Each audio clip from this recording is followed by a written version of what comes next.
Bab 172. Peringkat Master. Klinik Singlin. Edric benar-benar terkejut. Dia menemukan bahwa wanita aneh yang merawat cedera kakinya adalah seorang jenius yang langka. Mengapa dia mengatakan itu? Karena, ketika Elsa Lin memberikan akupuntur kepada Edric, teknik akupunturnya masih sangat tidak ahli, dan Edric selalu khawatir apakah kakinya yang sudah patah ini akan semakin parah. Tapi hanya 2 hari berlalu, Elsa Lin tampaknya telah menjadi orang yang berbeda. Teknik jarum telah menjadi mahir.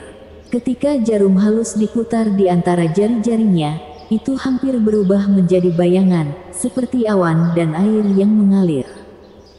Edric juga dapat dengan jelas merasakan bahwa kakinya mulai ada rasa. Ini benar-benar sebuah keajaiban. Edric mau tidak mau bertanya, "Nona Lin, kamu pasti berpura-purakan 2 hari yang lalu.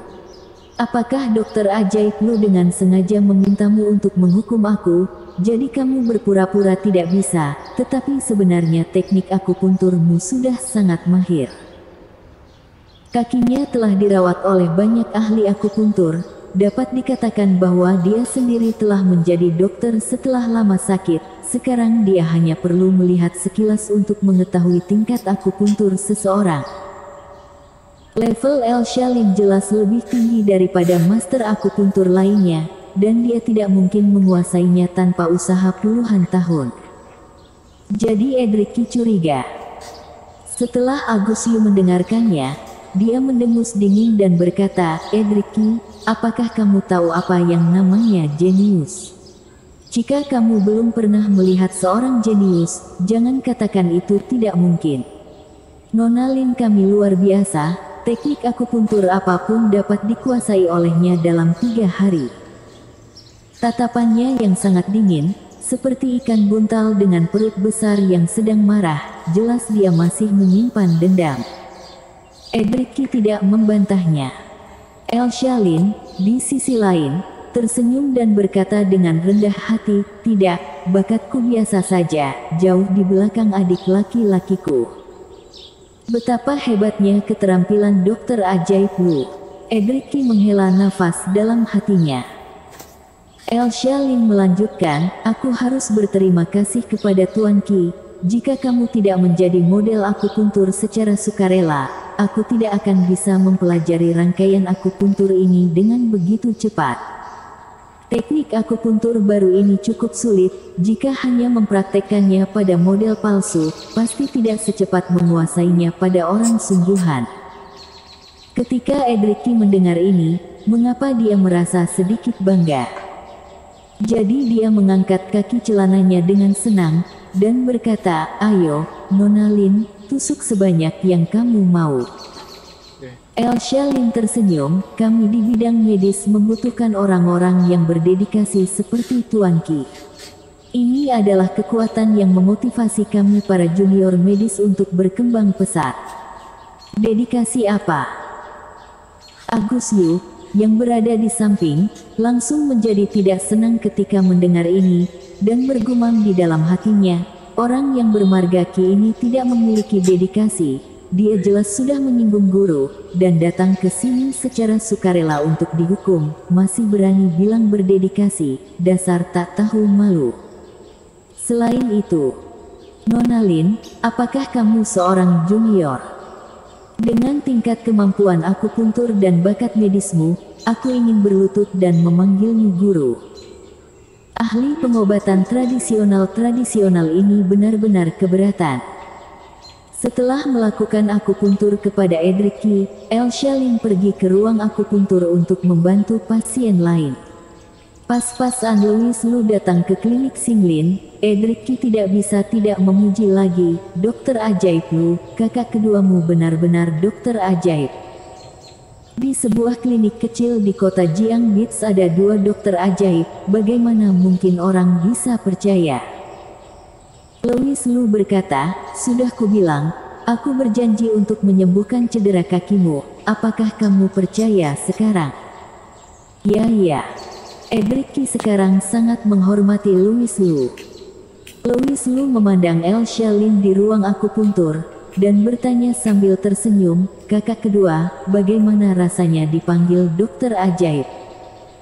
Sebagai dokter, hal yang paling membahagiakan adalah bisa melihat pasien sembuh. Pujian dari pasien adalah motivasi terbesar bagi kami. Dokter ajaib hanyalah sebuah panggilan.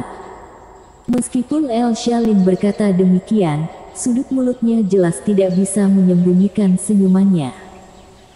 Bukankah panggilan dokter ajaib merupakan pujian terbesar dari sebuah pasien? Melihat kakak kedua bahagia, Louis Liu secara alami juga bahagia. Dia berpikir bahwa dengan bakat kakak kedua, cepat atau lambat dia akan menjadi dokter teratas di negara Long. Bisa dikatakan bahwa dengan levelnya saat ini, kakaknya sudah cukup untuk masuk ke jajaran atas.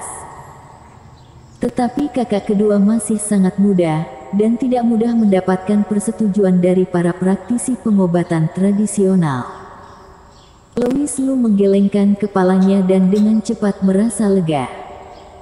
Seperti yang dikatakan Elsa Lin sendiri, selama dia bisa mendapatkan pujian dari pasien, itu sudah cukup. Nama dokter ajaib hanya sebuah panggilan.